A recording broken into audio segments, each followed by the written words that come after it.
and I'm here to talk to you about The Voice. I've had many inquiries about my thinking about The Voice. I've heard lots of commentary about it. I've watched quite a few videos. Not one of them speaks about what I'm going to speak to you about. I have grandmother law. I'm an initiated senior law woman, and I wear the black because I hold the law. So I'm going to come to you from the law and the other law. I also have done a Juris Doctor law degree. When I did a Juris Doctor law degree, I did Commonwealth constitutional law, amongst other subjects, and under this constitutional law, discovered such a thing as parliamentary sovereignty. Parliamentary sovereignty, we say. What is that? Well, let's go back to natural law. In the founding constitution of this country, which is not based on natural law, which us Indigenous people do follow, First Nations people, Aboriginal people of this country, we follow the natural law, LORE, so which comes under spiritual law, LAW. So we have an obligation to fulfil things right way, proper way, right law way under our sacred law. We are the sovereign peoples of this land, and we have never ceded that sovereignty. That's well known. And in the founding constitution that the British brought to this country, it had no mention of parliamentary sovereignty. In fact, it doesn't even mention a prime minister. When I learnt that over the course of my other law degree, such a thing as parliamentary sovereignty exists. Parliamentary sovereignty, that is legal fiction. The constitution that we are being asked to vote on is not the same constitution as the founding fathers. It's not the founding constitution to this country. In 1973, I'll leave this hat on because that's when this brought in. 1973, our constitution was changed. The founding constitution and the governance of our country and our peoples at that time was moved sideways in 1973 by Gough Whitlam. And what came in was a model of a corporation. It looks and feels the same as what we did have, but what's different here is that we didn't get to vote on it. Parliament became sovereign. A Queen of Australia was invented, and neither of which are legal truths.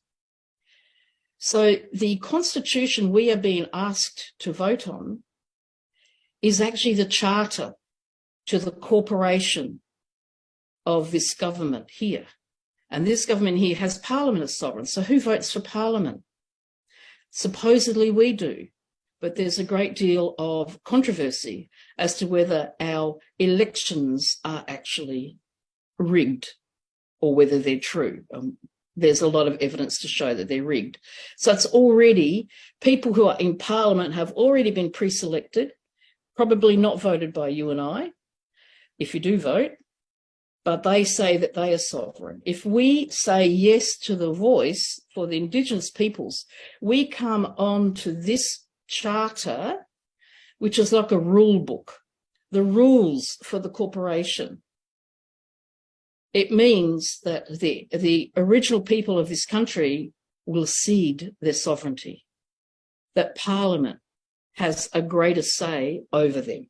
See, that's what will happen. So I say to you to wake up, Australia, that in actual fact, all of us have been not been told the truth. The old constitution, founding constitution, and the old style of governance that came under that is over here. That's not what we're voting for. But they are tricking us to say that our original people of this country should be on the constitution. Well, that's this one. Over here on this one, this is only a rule, the rules for the corporation. And Indigenous people don't actually have legal personality under colonial law unless they are incorporated.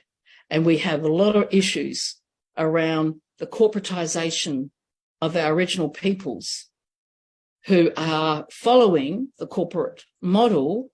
We call them the black corporates, or the corporate blacks, the ones who are dealing with and getting the funding that people are aware of how many billions of money goes into Aboriginal Australia and the Torres Strait Islanders.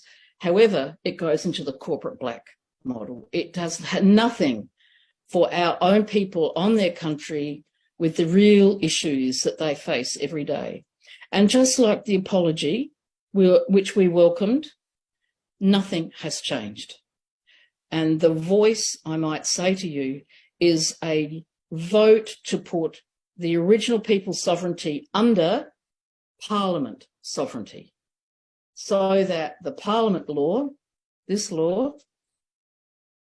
has rules this law, and that just cannot happen. So I say to you, our old people and my brothers and sisters in law, Aboriginal law, original law of this country, we say walk with us into a new future, a new dreaming, where we might sit at the table and forge an agreement between us about how we might move forward. Because this law is sourced on natural law, and this law is sourced on man-made law. And we cannot have this Parliament that's questionable having any sovereignty over our original law. That is my position. Vote how you wish. But I just say one last thing. We are being played upon. We're being played emotionally to vote according to our, we want what's right for our original people. Well, this isn't going to change anything. Thank you for listening. Wow.